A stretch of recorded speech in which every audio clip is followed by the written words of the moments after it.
তোমার আচরণে কোনোদিন মা বাবা যেন কষ্ট না পায়, উলামায়ে কেরাম কষ্ট না পায়, শিক্ষকেরা যেন কষ্ট না পায়। কারণ মা বাবারে কষ্ট দিয়ে যদি সামনে আগাও কপাল পুড়ে যাবে, চরিত্র ধ্বংস হয়ে যাবে। শিক্ষকের বদদোয়া যদি কপালে লাগে শিক্ষার জগৎ থেকে হারায় যাওয়া। আলেমের বদদোয়া যদি কপালে নিয়ে নাও জীবনে চরিত্রের রাস্তার খুঁজে পাইবা না। অতএব ডাক্তার হও, আদবওয়ালা ডাক্তার হইও। তাসলিমার মতো বেয়াদব যদি হও জুতা খাইয়া পালাতে হবে। মা বাবার দোয়া, শিক্ষকের দোয়া, উলামায়ে কেরামের দোয়া নিয়ে সামনে আগাই ওরে যুবক।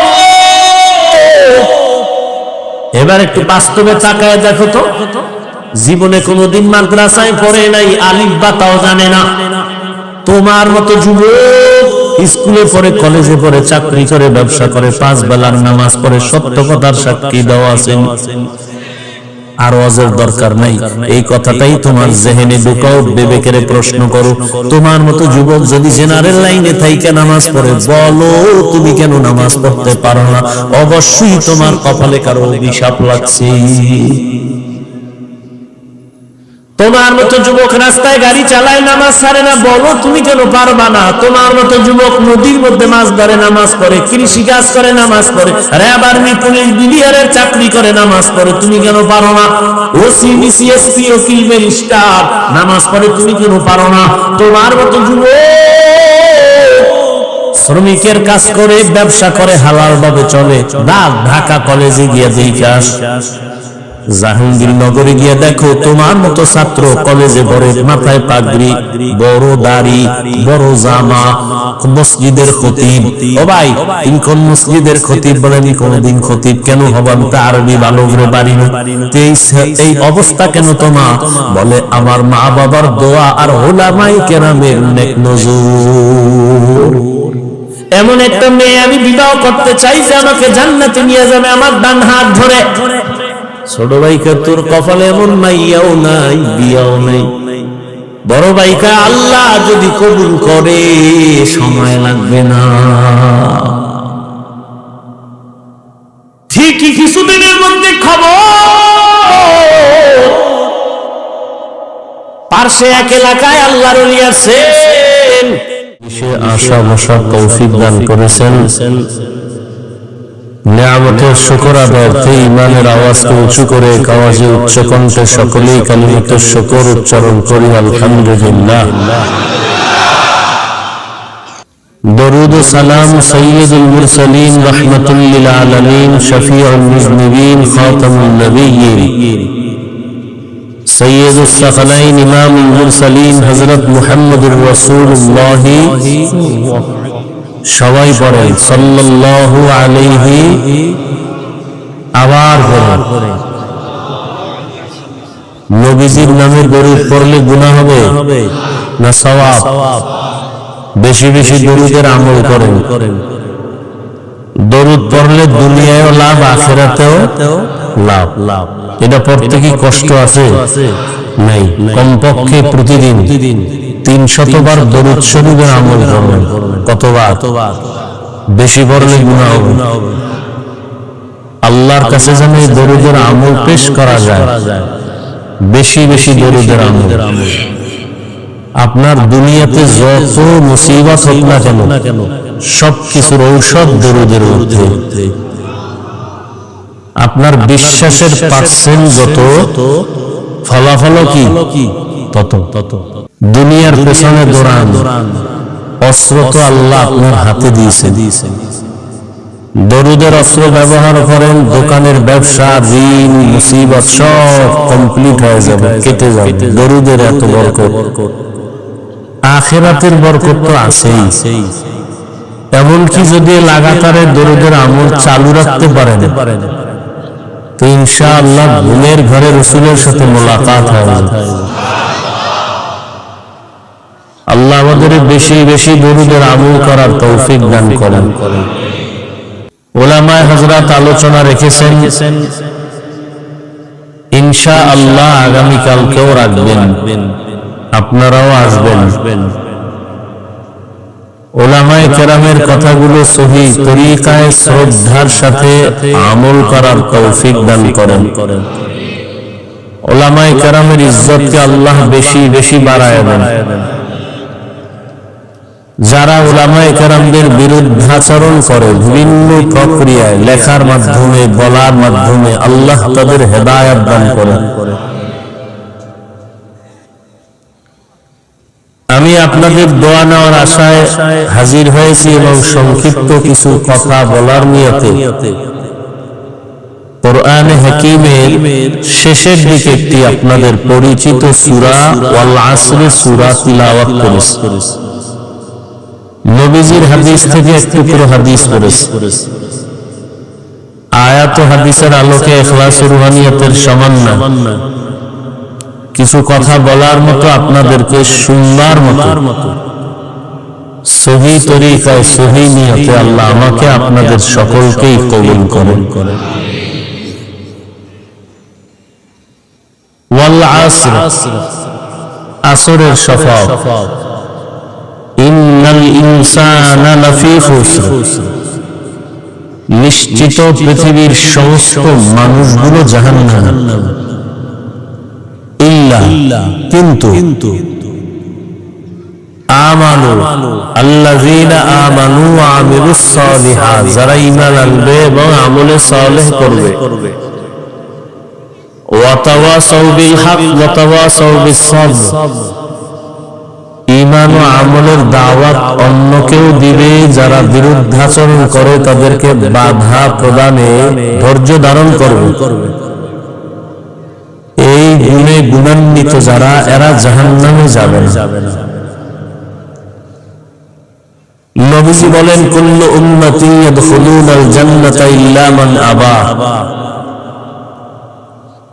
সাবধান হে উম্মত, দুনিয়ার সমস্ত উম্মত নবী বলেন জান্নাতে যাবে, কিন্তু যারা আমি মুহাম্মদকে মানে না, অস্বীকার করে, তারা যাবে না। কিলা মান আবা, সাহাবায়ে কেরাম বললেন, হে আল্লাহর রাসূল, আপনাকে মানে না, তারা কারা? নবীজি বললেন, মান আতাআনি দাখালাল জান্নাহ ওয়া মান আসানি ফাকাদ আবা।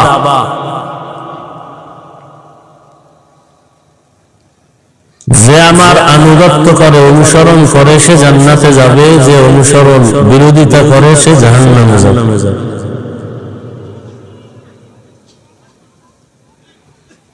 আয়াত ও হাদিসের তরজমা শেষ।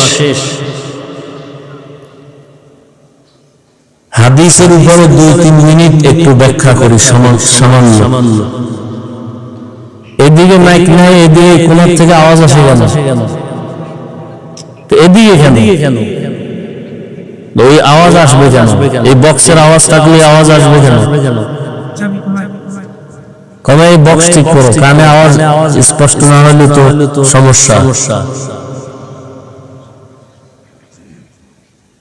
একটু খেয়াল করবেন, হাদিসে কি বলা হলো? সব উম্মত জান্নাতে যাবে, যারা নবী মানে না তারা যাবে না। আপনাদের থেকে আমি প্রশ্ন করে জবাব নেব, একটু খেয়াল করেন। সাহাবায়ে কেরাম জিজ্ঞাসা করলেন, ইয়া রাসূলুল্লাহ, আপনাকে মানে না, তারা কারা? নবীজি জবাব কি দিলেন? যারা মানে না তারা কারার জবাব না দিয়া আগে একটু মোহব্বতের আওয়াজ দিয়ে বললেন, মান আতাআনি দাখালাল জান্নাহ, যে ব্যক্তি আমার অনুসরণ করবে, অনুকরণ করবে, সে জান্নাতে যাবে। এই কথাটার বিপরীত কথা কি দাঁড়াতে পারে বলতে পারবেন? খেয়াল করেন নাই? সাহাবায়ে কেরামের প্রশ্ন, নবী আপনাকে মানে না, তারা কারা? নবীজি ওই জবাব পরে দিলেন, আগে বললেন যে আমার অনুসরণ করবে সে জান্নাতে যাবে। তাহলে বিপরীত কথা কি দাঁড়াতে পারে বলেন? যে নবীজির অনুসরণ করবে না সে জাহান্নামে যাবে, তাই তো? কিন্তু নবী এ কথা এখানে বলেন। আবারও খেয়াল করেন, সব উম্মত জান্নাতে যাবে, যারা নবীকে মানে না তারা জাহান্নামে যাবে। সাহাবায়ে কেরাম বললেন, ইয়া রাসূলুল্লাহ, আপনাকে মানে না তারা কারা? নবীজি ডাইরেক্ট তাদের কথা না বলে বললেন, যারা আমার অনুসরণ করবে তারা জান্নাতে যাবে। বিপরীত কথা দাঁড়ায়, যারা নবীর অনুসরণ করবে না তারা কই যাবে? নবী এই কথা বলেন। তাহলে নবী কি বলছেন? এবার শেষে নবী বলেন, মান আসানি ফাকাদ আবা, যে আমার বিরোধিতা করবে সে জাহান্নামে যাবে। যে বিরোধিতা করবে সে কোথায় যাবে? জাহান্নামে যাবে।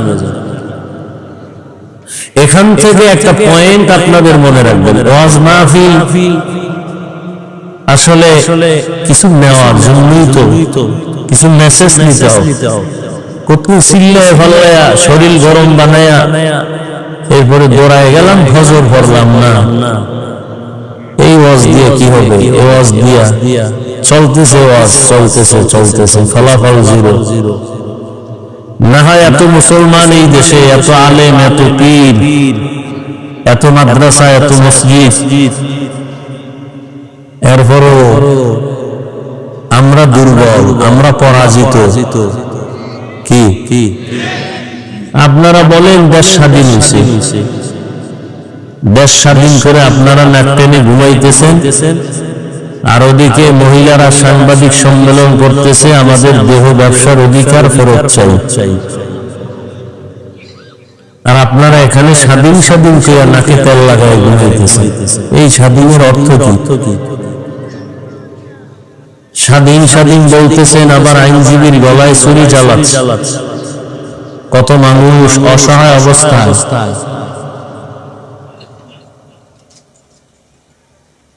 বড় কঠিন এক পরিস্থিতি আমাদের জীবনের উপর অতিবাহিত হতে চলছে। আর প্রত্যেকের হাতে তো জাহান্নামের ফ্যাক্টরি, মেডিসিন। কি সবার বাচ্চাও এই নিয়ে ব্যস্ত, বাবাও ব্যস্ত, মাও ব্যস্ত, সন্তানেরাও ব্যস্ত, হুজুরও ব্যস্ত, ইমাম সাহেবও ব্যস্ত, মুফতাদিরাও ব্যস্ত। মোবাইল। আল্লাহ সবাইকে হেদায়েত দান করেন। ছুরি একটা হাতে নিয়ে নিজের গলা কাটা,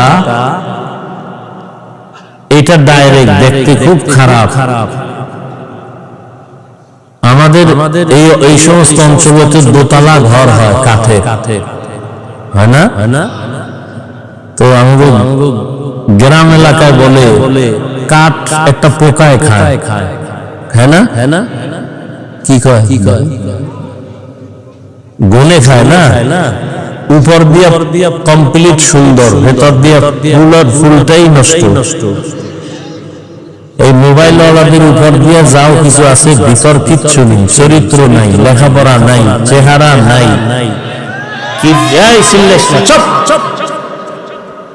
এটা কি কোনো আদব? একটা দূরের মানুষকে কথা শুনে না জোরে বলা যায়, মা বাবা পাশে বসা, সামনে বসা, হেনে কোনো সন্তান চিল্লানো আদব।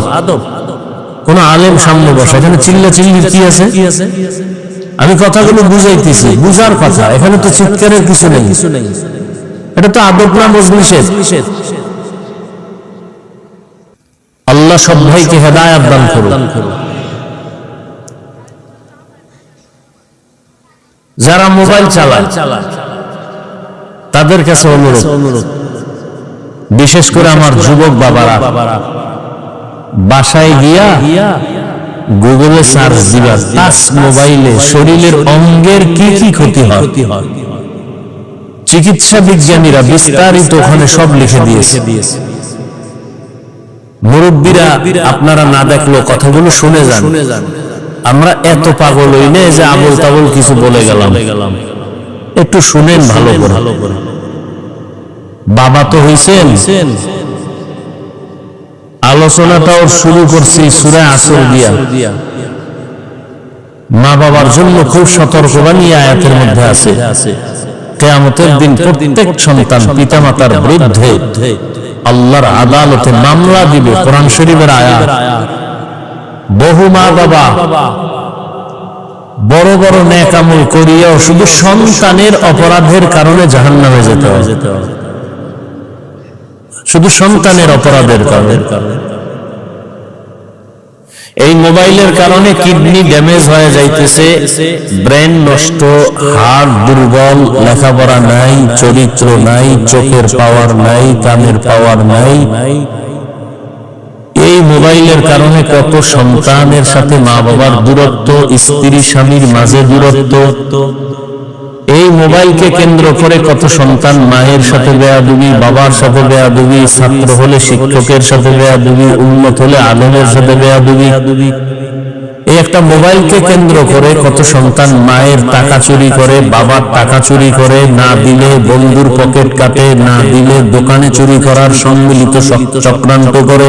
এক কথায় এই মোবাইলের কারণে আপনার মধ্যে, যুবকের মধ্যে কিছুই নাই, আছে একটা রূহ। আজরাইল যদি রূহটা নিয়ে যায় তো তুমিও নেই। তাহলে মোবাইল কি পরিমাণ ক্ষতি করছে, যা ভাষা নাই বলা। কিন্তু বাবাও বাধা দেয় না, মাও বাধা দেয় না। বলার দায়িত্ব আমার, বলে গেলাম, মানবেন কিনা সে দায়িত্ব আপনার। আল্লাহ একটা বেহেশতের বাগানে নিয়ে আসছেন, এটা বড় দয়া।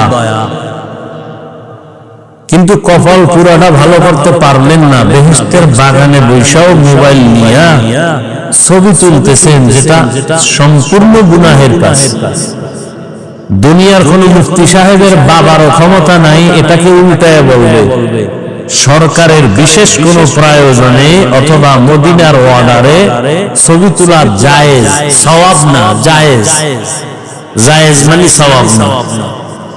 ঠেকায় পড়ছেন, এখন কি করবেন? কহে এটা করা জায়েজ। আর একটা হলো জায়েজ না করা ভালো। যেমন আপনার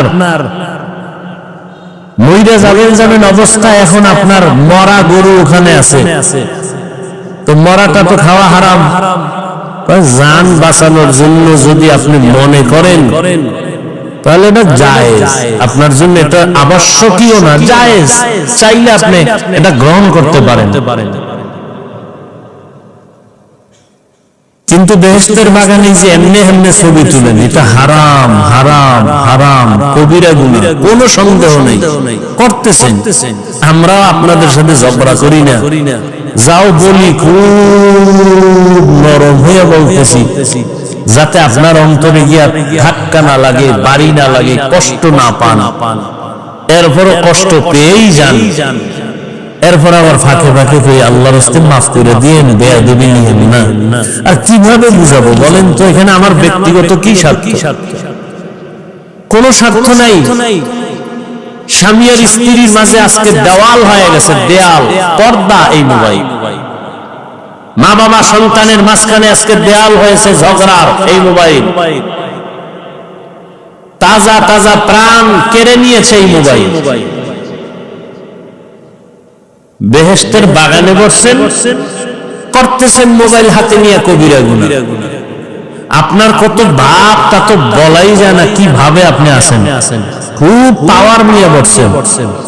আপনি বলবেন পাশের এক বন্ধুরে, এত হুজুর ওয়াজ করে, কেউর লাগে না, ওনার এত লাগে কেন? এই ওনারে বাদ দাও। আমরা আকাম বাদ দেওয়া যাবে না, হুজুর বাদ দাও, আমরা আকাম চলুন। ওয়াজ উপলক্ষে মার্কেট, দোকানপাট, বেলুনের দোকান, খেলনার দোকান, সেখানে আবার আলাদা আরেক জগৎ। এটা বেহেশতের জগৎ, এটা জাহান্নামের জগৎ। ওখানে মেয়েরাও ঘুরে, যুবকেরাও ঘুরে, যুবতীরাও ঘুরে, নারী পুরুষ ঘুরতেছে। তাহলে 2 দিন ব্যাপী বেহেশতের বাজার, ঠিক ঠিক পাশে আছে জাহান্নামের বাজার। কি কি ওখানের এই কবিরা গুনার দায়ভার কারণে, হ্যাঁ, এক জায়গায় গিয়া দেখি বয়ান কততম, 22তম, তারপর বার্ষিক মাহফিল। কমিটির লোকেরা ডাকলাম। কারা কমিটির? সভাপতি, সেক্রেটারি, 5টা 6টা ইলো। নামাজও পড়ে না, দাড়িও রাখে না, তুমি 22 বছর ওয়াজ করাও, তোমার হেদায়েত হয় না কেন? কিসের ওয়াজ করাও? মানুষকে দেখাও বাপ, মাস্তানি, বাহাদুরি। যে আমরা 3 দিন ওয়াজ করি, আর এক দল চেপছে কঠিন ভাবে, আমরা 4 দিন করাও। ওরা কোন বক্তা আছে? এই লেভেল, আমরা হাই লেভেলের বক্তা নিয়ে দেখাই দিতেছি। দেখায় দেওয়া অন্য বয়ান চলে, হেদায়েতের বয়ান চলে। গাছ ভালো হলে ফল ভালো হবে।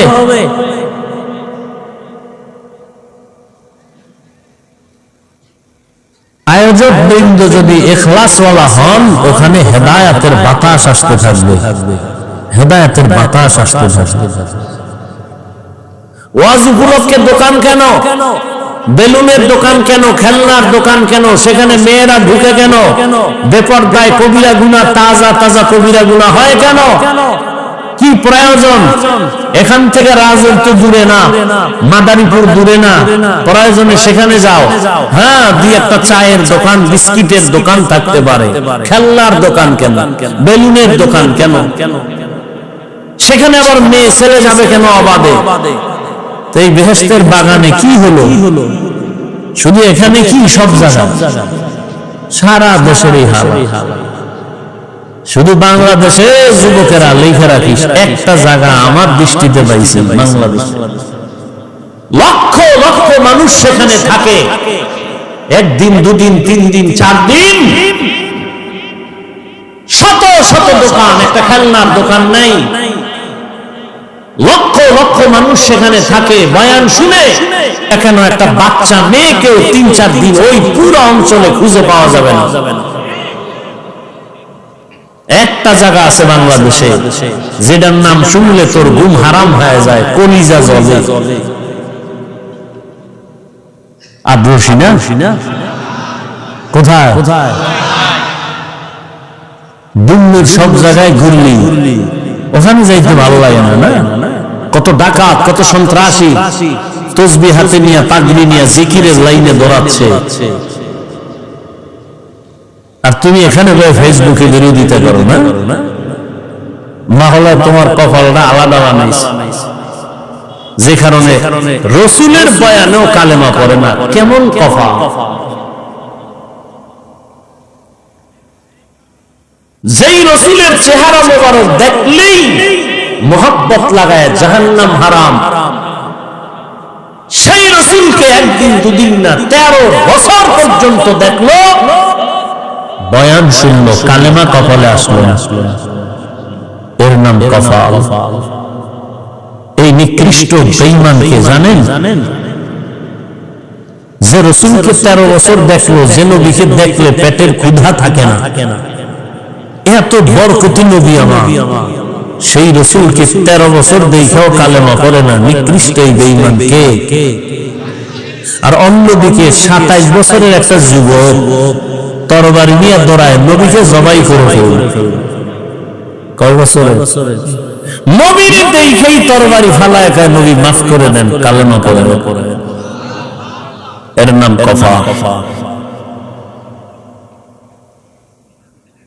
তো নবী বললেন সব উম্মত জান্নাতে যাবে, যারা আমাকে মানে না তারা যাবে না।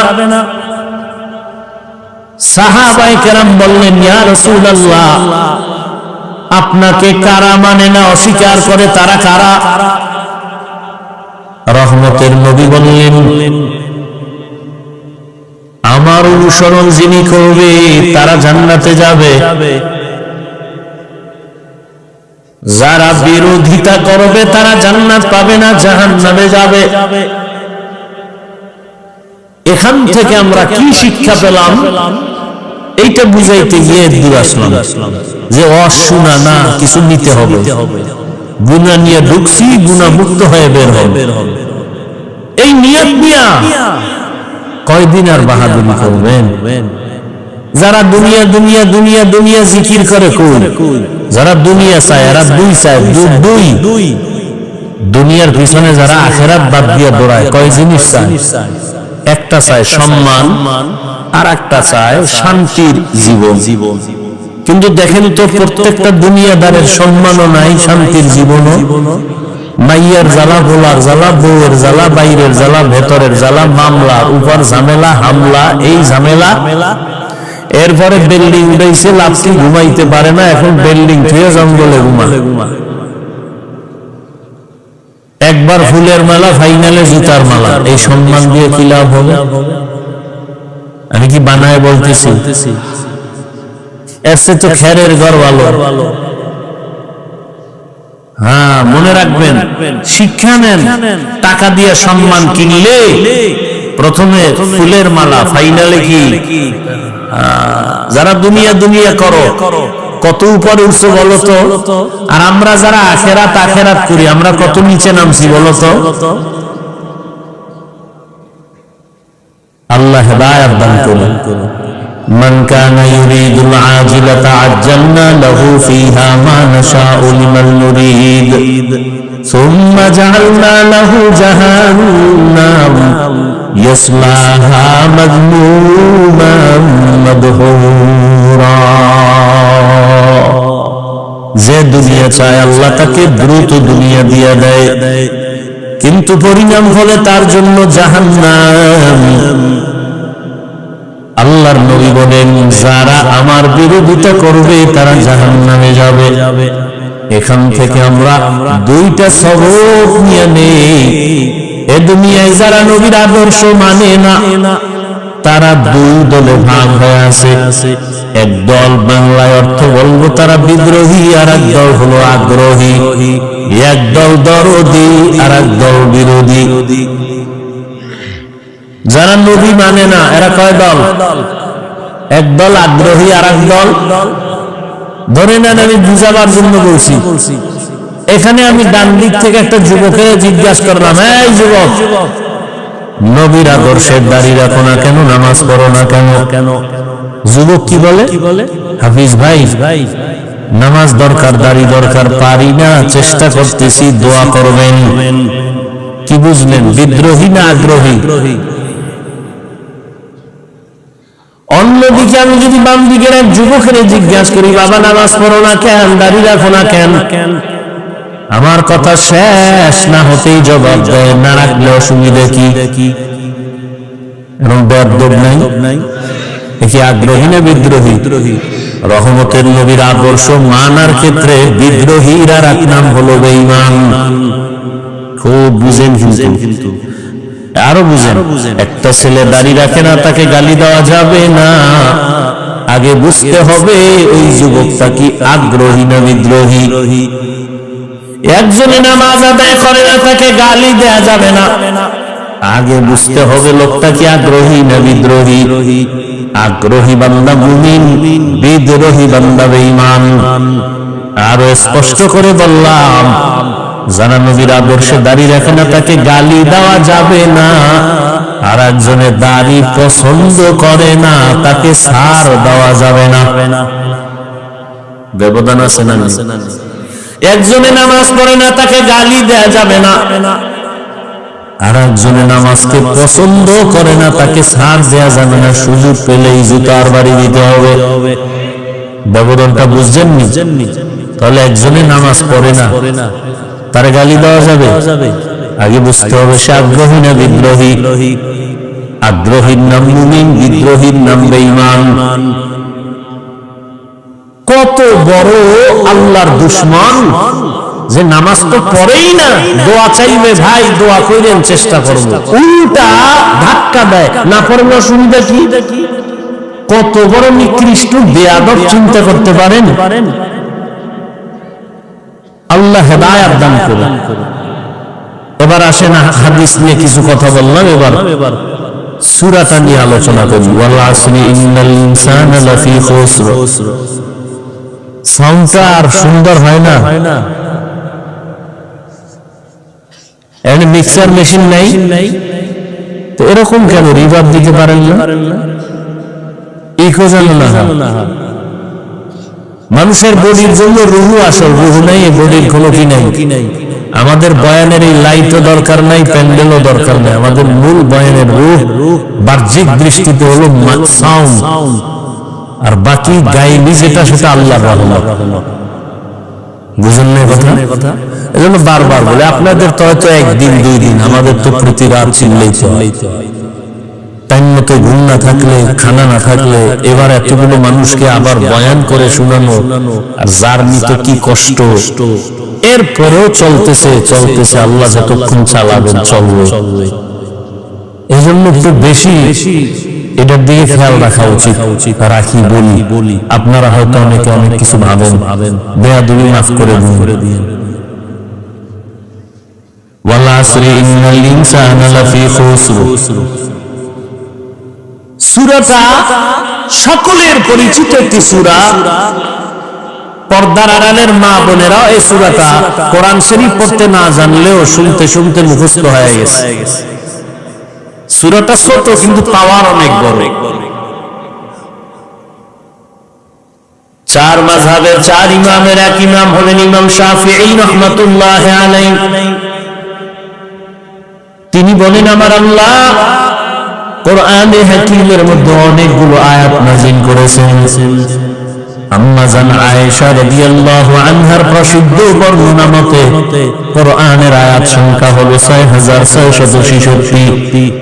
ইমাম শাফিঈ রাহমাতুল্লাহ আলাইহি বলেন, আল্লাহ পাক শুধুমাত্র ওয়াল আসরি সূরাটাই যদি দিতে, আর অন্য কোন আয়াত যদি আল্লাহ অবতীর্ণ নাও করতেন, আর দুনিয়ার সব মানুষ যদি ওয়াল আসরি সূরাটার উপরে জীবন চালাইতো, বিনা হিসাবে জান্নাত পেয়ে যাইত।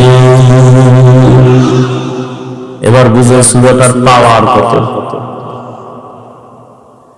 সূরাটার শুরুতে রব্বে কারীম কসম করেছেন ওয়াল আসর, আসরের শাফাত। ইন্নাল ইনসানা লাফি খুসর। আল্লাহ তাআলা সূরাটার শুরুতে আসরের শাফাত করলেন। এইরকম এখানে না, অনেক জায়গায় আমার আল্লাহ শপথ করে করে সূরা নাযিল করেছেন। ওয়াস-সামাই যাতিল বুরুজ ওয়াল ইয়াউমিল মাউউদ ওয়া শাহিদিন ওয়া মাশহুদ ওয়াশ-শামসি ওয়া-দুহাহা ওয়াল-কমারি ইযা তালাহা ওয়ান-নাহারি ইযা জাল্লাহা ওয়াল-লাইলি ইযা ইয়াগশাহা والتين والزيتون وطور سينين وهذا البلد الأمين। বারবার আল্লাহ শপথ করেছেন। আমরাও একে অন্যের সাথে কথায় এক সময় এক পর্যায়ে মাঝে মাঝে কসম করি না। একজনের আমি একটা কথা বললাম, সে বলে কথাটা এমন না, আমি বললাম এমনই কয়, মানি না। আমি বললাম কসম মেনে কসম খেয়ে বলছি হ্যাঁ এখন মানি। তাহলে আমরা যে কসম খাই, আমাদের কসমের কারণ হলো সন্দেহ দূর করা। ও রাজের মুসলমান ও যুবক, জবান খুলে একটু জবাব দেয়, আল্লাহর কোরআন সত্য নাকি মিথ্যা? দুনিয়ার সব মানুষ যদি আল্লাহর কোরআন মানে তাহলে সত্য, না মানলেও সত্য। এই কালামে জিন্দা কোরআনে হাকিম হিকমতে উলায়া জালাসতু কাদিম। এই জায়গাটা খালি কেন? সামনে এত জায়গা খালি। এই যদি ওদিক থেকে বরকত আয় তাহলে মাঝখানে আটকে যাইব, আমরা পাব না। আর এদিক দিয়ে যদি বরকত শুরু হয় তাহলে ওদিকে পাইব না, মাঝখানে জায়গা খালি। এই বুদ্ধি দিছে কে তোমাকে? এইনে ওগুলা দিয়ে মানুষ বসাইও, এই বরকত নষ্ট হয়, বুঝাইতে পারি না, যার মনে যা চায়। ওই যে বললাম না, বেশি কিছু বললে বলবে বক্তা বাদ দাও, আমগো যা করি এটা বাদ দেওয়া যাবে না। একথা কেউ বলবে? বলেন তো। এই মাঝখানে এটা ফাঁকা কেন? এই কোন বক্তা বলবে? বক্তা অস করতে এসে অস করে চলে যাবে, এত টেনশনের টাইম কি? আর আমার তো মাথায় বাড়ি লেগে গেছে যে বরকত তো কমে যাব। আমার তো মাথার মধ্যে এটা ঢুকছে যে এত ফাঁকা তো রাখা যাবে না। এই এত ফাঁকা রাখে নামাজ হবে? কেন হবে না? কারণ নাই। বলেন না কেন? কারণ নাই। তাহলে ওখানে কারণ থাকলে এখানে থাকবে না কেন? নামাজের কাতারে এত ফাঁকা হয়? তো এটাও তো একটা বরকতি মজলিস, এত ফাঁকা হবে কেন? বরং রাসূলের সুন্নাত কি 3 জায়গায় ফাঁকা রাখবা না। কয় জায়গায়? 3 জায়গায়। নামাজের কাতারে আর দ্বীনি মজলিসে শয়তান মাঝখানে জায়গা নিন। মাঝখানে তো শয়তান বয়ে রয়েছে, হয়তো ওদিকের বরকত হইলে আমরা পাবো না, এদিক দিয়ে শুরু হইলে আপনারা পাইবেন না। কথা বুঝেননি? বেয়াদবি মাপ চাই ভাই, মুরব্বীরা আপনাদের দোয়া নিয়েই তো শুনে, আমার তো আর এলেম কালাম কিচ্ছু নেই। তারপরও চাই যে আল্লাহর মহব্বত থেকে যেন আমরা কেউ বঞ্চিত না হই।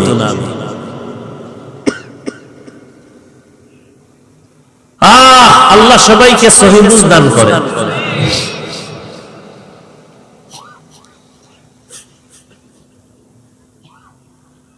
তো আল্লাহ পাক শফাত করলেন কেন? কোরআন তো সত্য, কেউ মানুক আর না মানুক, মানলেও সত্য না মানলেও সত্য, আল্লাহর কথা তো সবই সত্য। কসম কাটলেন কেন? আমরা কসম কাটি সন্দেহের জন্য দূর করে দেই। আল্লাহর কোরআনে কি সন্দেহ আছে? তাহলে আল্লাহ কসম খাইলেন কেন? বারবার কসম খাইলেন। তিনের কসম, জৈতুনের কসম, তুরে সিনার কসম, নিরাপদ শহর মক্কা নগরীর কসম কেন খাইলেন? এর বিস্তারিত কথার সংক্ষিপ্ত জবাব হলো আল্লাহর সব কথাই সত্য, গুরুত্বপূর্ণ, তবে কসমের কথাটা আরো গুরুত্বপূর্ণ বুঝাবার জন্য। 2 নম্বর কথা হলো আল্লাহ যেই জিনিসের উপর কসম করবেন ওই জিনিসটা অনেক দামি, এটা বুঝাবার জন্য। যেমন আল আসর, আসরের শপথ করলেন, আসর বড় দামি একটা সম্পদ। আসমানের কসম করেছেন, আসমান বড় একটা অমূল্য সম্পদ। জমিনের কসম খেয়েছেন, জমিন বড় দামি একটা সম্পদ। সূর্যের কসম খেয়েছেন, সূর্য বড় দামি একটা সম্পদ। দুনিয়ার বড় বড় বড় বড় বেঈমান ওই সূর্য দেখা চিন্তা করে করে কালেমার পতাকায় বুঝছি, এত বিশাল সূর্য কে বানাইলেন? এটা কেমনে চলে? সকালে ঘুরতেছে ঘুরতেছে ঘুরতেছে, আবার সারা দুনিয়ার মানুষের আলো দিয়া আবার জাগায় সকালে সেই সূর্য হাজির। আল্লাহ তাআলার এগুলো একটা নিদর্শন। আসমান একটা নিদর্শন। এই প্যান্ডেল টানাইতে কত পরিমাণ খুঁটি, আরো পারলে ডেকোরেটর ওয়ালারা আরো খুঁটি দিতে চায়। এই প্যান্ডেলে এতগুলো খুঁটি যদি দেওয়া লাগে, আল্লাহর আসমান 7টা আল্লাহ টানায় রাখছেন, কোন খুঁটির কোনো প্রয়োজন হলো না। নিচের থেকে খুঁটি নাই, উপর থেকে রশির কোনো টানাও নাই। এগুলো জ্ঞানী যারা ভাবতে থাকবে আর বলবে রব্বানা মা খালাকতা হাযা বাতিলা সুবহানাকা ফাকিনা আযাবান নার। আল্লাহ তুমি অনর্থক কিছু বানাও নাই। আসরের শপথ করে আল্লাহ বুঝাইলেন আসর বড় দামি, এটাকে তুমি যদি দাম দাও তো তোমারও দাম বেড়ে যাবে। এরপরের কথাগুলো আরো গুরুত্বপূর্ণ। আল্লাহ বলেন ইন্নাল ইনসানা লাফি খুসর। কসম খাইয়া কথাটার গুরুত্ব বাড়াইলেন, আবার ইন্না নিশ্চয়ই তাকিদ দিলেন, সব দুনিয়ার মানুষ অবশ্যই জাহান্নামী। দেখেন তো, একদিকে কসম খাইলেন, আবার তাকিদ দিলেন 2টা। ইন্না এক তাকিদ, লাফি লাম তাকিদ, বারবার তাকিদ দিয়া বললেন দুনিয়ার সব মানুষগুলো জাহান্নামী, একজন মানুষও বাদ নাই। আল ইনসানের আলিফ লাম ইস্তিগরাকি, সব মানুষ। বাংলাদেশের প্রতিটি মানুষ জাহান্নামী, আমেরিকার মানুষ জাহান্নামী, লন্ডন লেবাননের মানুষ জাহান্নামী। এক কথায় জমিনের একটা মানুষও জাহান্নামী না বলার তো উপায় নাই। এই আয়াত তার দলিল, সব মানুষ জাহান্নামী। তুমি এটারে হালকা মনে করবা, শপথের সিল লাগাই দিছে। ওয়াল আসর, শপথ, কোনো সন্দেহ করা যাবে না। এরপরে আবার ইন্না নিশ্চয়ই আরো মজবুত লাফিখুস অবশ্যই জাহান্নাম। এতগুলো কথা এত তাকিদ দিয়ে শোনার পরে কি মনে হয় আল্লাহর কথা মিথ্যা? সব মানুষ জাহান্নামী কসম খেয়ে কইছেন, তাকিদ দিয়ে কইছেন, সন্দেহ করা যাবে? তাহলে এবার আর নামাজ রোজা করে লাভ কি? আল্লাহ শপথ করেই যদি বলে সব মানুষ জাহান্নামী, তাহলে আর ইবাদত করে লাভ কি? কথা কি শেষ? আল্লাহ কয় যতই তাকিদ দিছি কিন্তু নামের ব্রেক লাগায় দিছি, ইল্লা কিন্তু সব মানুষগুলো জাহান্নামে যাবে, কিন্তু 4 গুণওয়ালারা জাহান্নামে যাবে না। কয় গুণ? ইল্লাল্লাযীনা আমানু ওয়া আমিলুস সালিহাত ওয়া তাওয়াসাউ বিল হাক্কি ওয়া তাওয়াসাউ বিস সবর। 1 নম্বর গুণের নাম ঈমান, দ্বিতীয় গুণের নাম নেক আমল। প্রথম গুণের নাম কি? দ্বিতীয় গুণের নাম কি? ভালো করে খেয়াল করেন। আল আসর সূরাটা সবার প্রিয় একটা মুখস্থ সূরা, ছোট্ট সূরার মধ্যে পুরা জিন্দেগি ঢুকানো। টের পাইবেন কে জান্নাতের পথে আছেন, কে জাহান্নামের পথে আছেন। এই সূরা আপনাকে বলে দিবে। সব মানুষ জাহান্নামে যাবে, 4 গুণওয়ালারা জান্নাতে যাবে। 4 গুণের মধ্যে প্রথম 2টা গুণ ঈমান আর নেক আমল, এটা আল্লাহর হক। কার হক? আল্লাহর হক। আর যে 2টা গুণ আছে, এই 2 গুণ হলো বান্দার হক। সেটা কি? ঈমান ও আমলের দাওয়াত অন্যকে দাও, আর যারা ঈমান আমলের বিরোধিতা করে তাদের বাধা দাও, ধৈর্য ধারণ করো।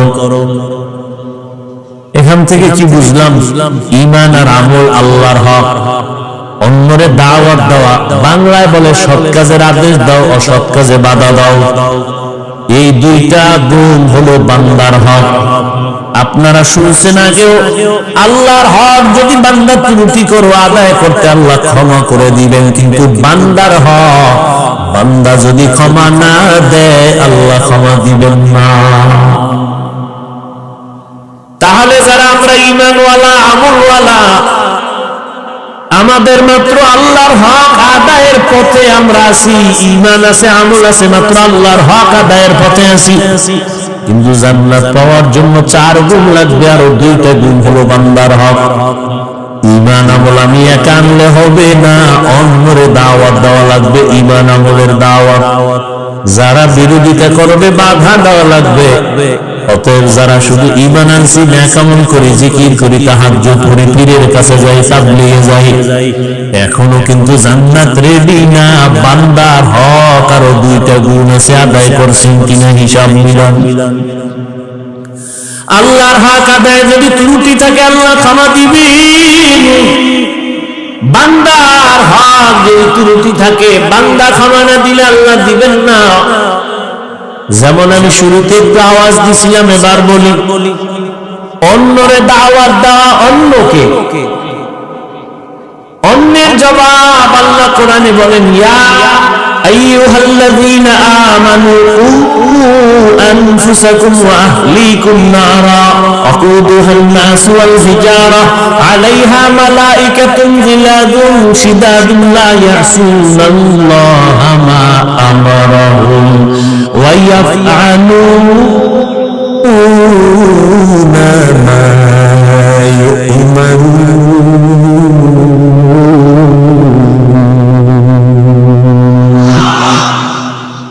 আল্লাহ বলেন, ও মুমিন, জাহান্নাম থেকে নিজেকে বাঁচাও, তোমার হালকে বাঁচাও। প্রত্যেক মা বাবার জন্য আহাল তার সন্তান, স্বামীর জন্য আহাল তার স্ত্রী, শিক্ষকের জন্য আহাল তার ছাত্র, ইমাম ও খতিবের জন্য আহাল মসজিদের মুসল্লি, ওয়ার্ডের মানুষ, মেম্বারের আহাল, চেয়ারম্যানের আহাল, ইউনিয়নের মানুষ, সরকারের আহাল, গোটা দেশবাসী, ওলামায়ে কেরামের আহাল, গোটা দুনিয়ার মুসলমান। মা বাবা জাহান্নাম থেকে নিজেকে বাঁচাবেন, তারপরের দায়িত্ব আপনার সন্তানের বাঁচাবেন। স্বামী আপনি জাহান্নামের আগুন থেকে নিজেকে বাঁচাবেন, তারপরের দায়িত্ব স্ত্রীকে বাঁচাবেন। শিক্ষক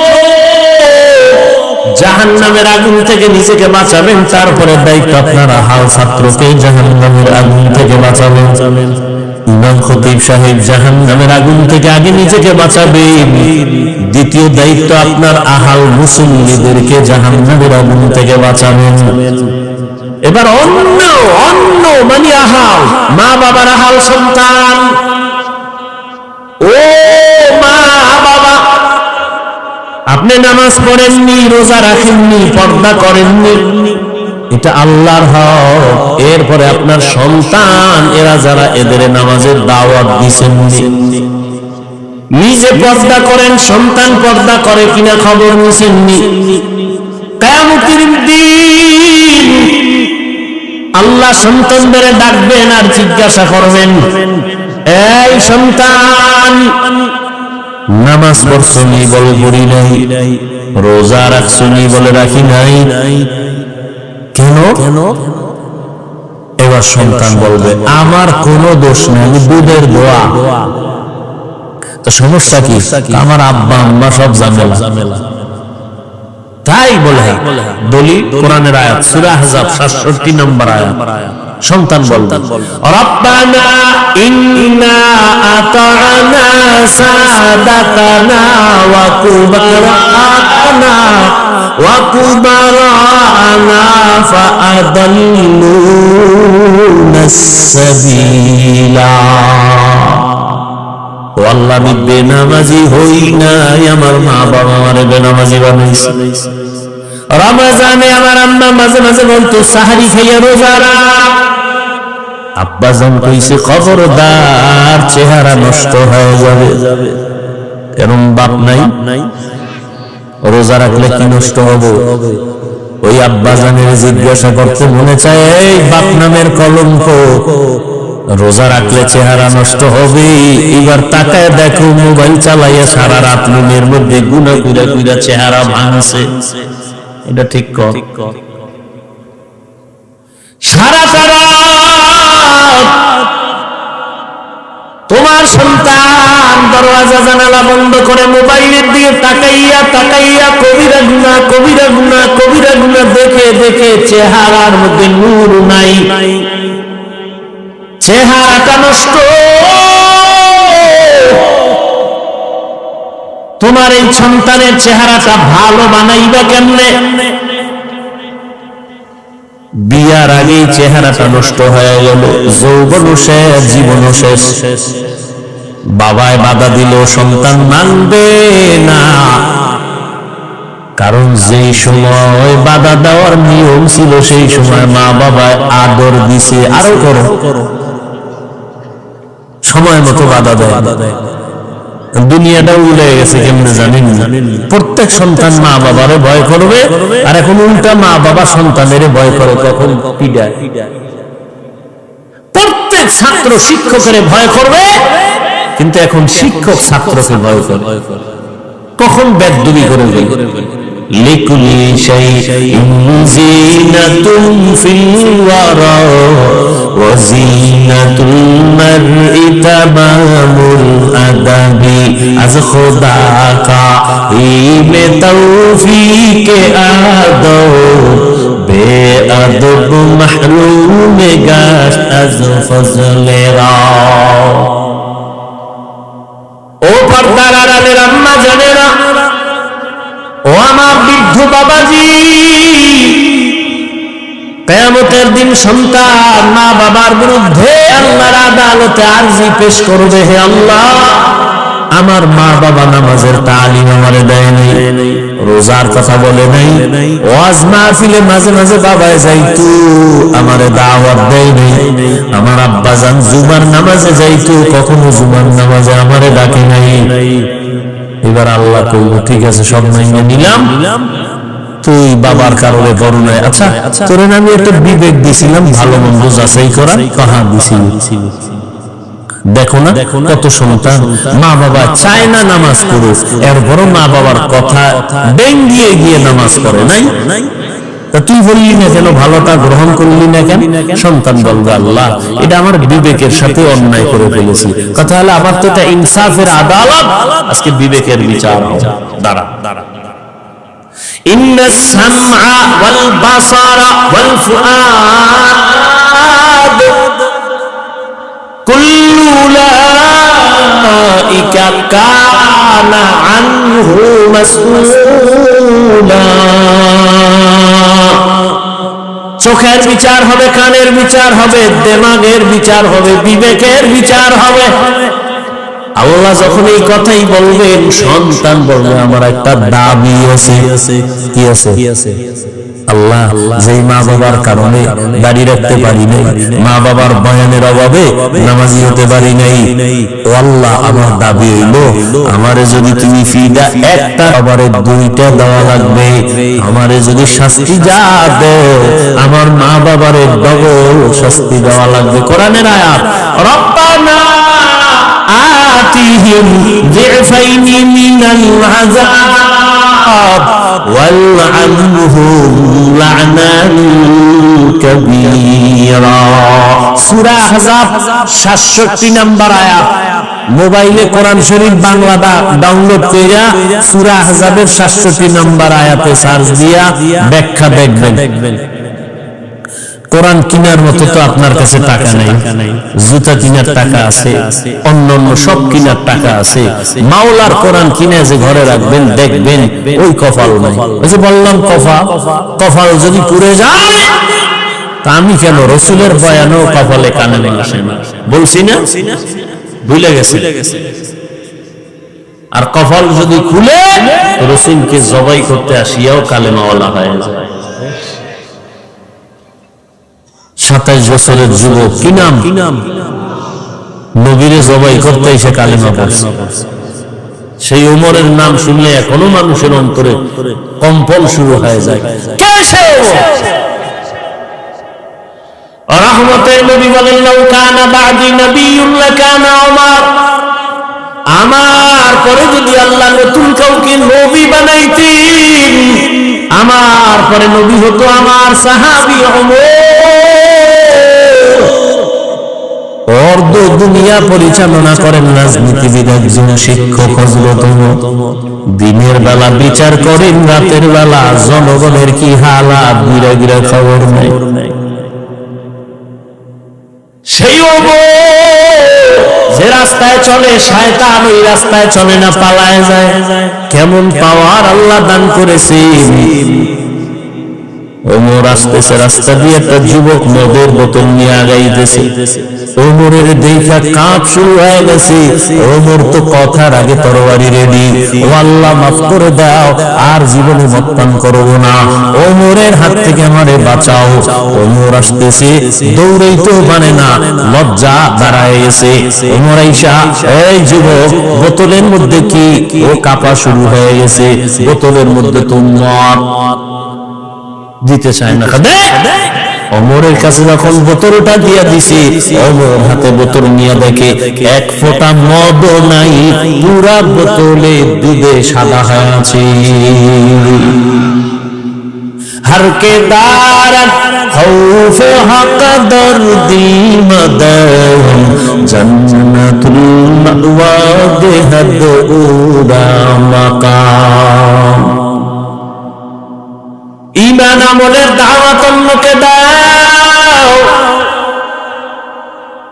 নিজে ঈমান আনো, নিজে আমল করো, তারপরে অন্যকে দাও। মা বাবার প্রথম দায়িত্ব নিজে নেক আমল করবে, এরপরে সন্তানদেরকে আমলওয়ালা বানাবেন।